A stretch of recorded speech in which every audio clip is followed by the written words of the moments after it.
أعوذ بالله من الشيطان الرجيم. بسم الله الرحمن الرحيم. سبحان الذي أسرى بعبده ليلا من المسجد الحرام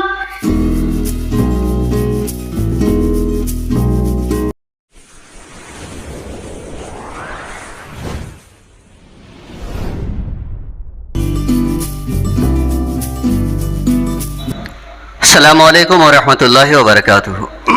آج کی یہ شام شہیدان وطن کے نام سے منسوب ہے۔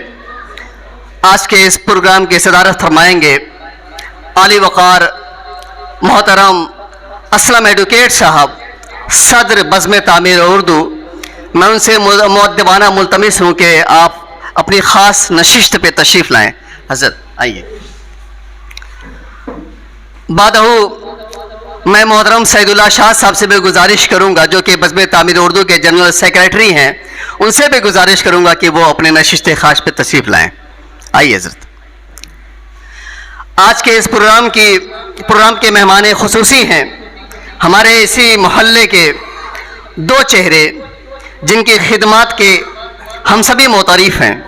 جیسے ہی میں ان کا نام لوں گا آپ خود تسلیم کریں گے کہ ہاں واقعی یہ وہ شخصیتیں ہیں جنہوں نے اپنے اندر ہمیشہ یہ حوصلہ، یہ جذبہ رکھا کہ کس طریقے سے اپنے قوم کی خدمت کی جائے اور انہیں ایک بہتر پلیٹ فارم دیا جائے۔ میں بہت ہی ادب کے ساتھ الحاج محترم سعید الرحمان صاحب نفیس کلیکشن سے گزارش کروں گا کہ آپ بھی اپنی نشست خاص پہ تشریف لائیں۔ آئیے حضور، آئیے محترم پلیز۔ اور اس پروگرام کے جو دوسرے ہمارے مہمان خصوصی ہیں جناب امیر محمد فیصل صاحب گرہست، وہ پہلے ہی سے اپنی جگہ لیے ہوئے ہیں۔ یہ مجھے بڑی خوشی ہوئی کہ انہیں معلوم تھا کہ ہمیں کہاں بیٹھنا ہے۔ بہت شکریہ آپ تشریف لائے ہمارے درمیان۔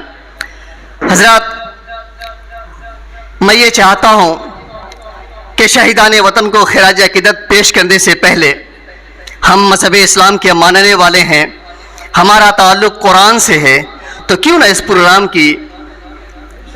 کا آغاز اور اس کی افتتاح تلاوت کلام اللہ سے کیا جائے۔ اور میں اس کے لیے سلمہ تنزیل الرحمان سے گزارش کروں گا کہ آپ آئیں اور کلام الہی سے اس پروگرام کا آغاز کریں۔ تشریف لائیں۔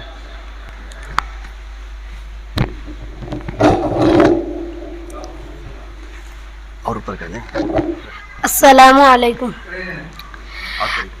اعوذ باللہ من الشیطان الرجیم۔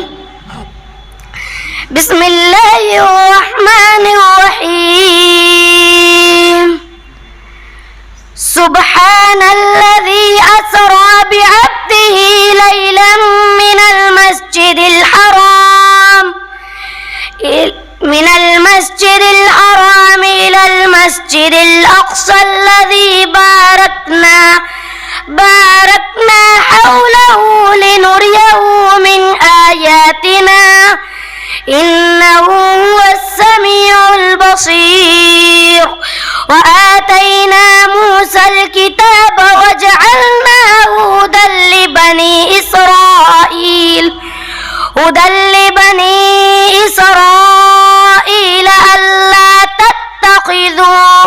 ألا تتخذوا من دوني وقيلا ذرية من حملنا مع نوح إنه كان عبدا شكورا۔ بہت خوب، سبحان اللہ، ماشاء اللہ۔ بہترین لب و لہجے میں سلمہ نے قرآن پاک کی تلاوت کی۔ سبحان الذی اسریٰ، پاک ہے وہ ذات۔ معراج کا واقعہ ہے اس سورہ میں۔ بہت خوب بابو، اللہ تعالیٰ آپ کو اجر عظیم عطا فرمائے اور آپ کو وہاں تک پہنچائے جہاں تک آپ کے ماں باپ نے سوچا ہے، بلکہ اس سے بھی آگے پہنچائے، اور تعلیم کی دنیا میں آپ کا نام روشن کرے۔ بہت خوب محترم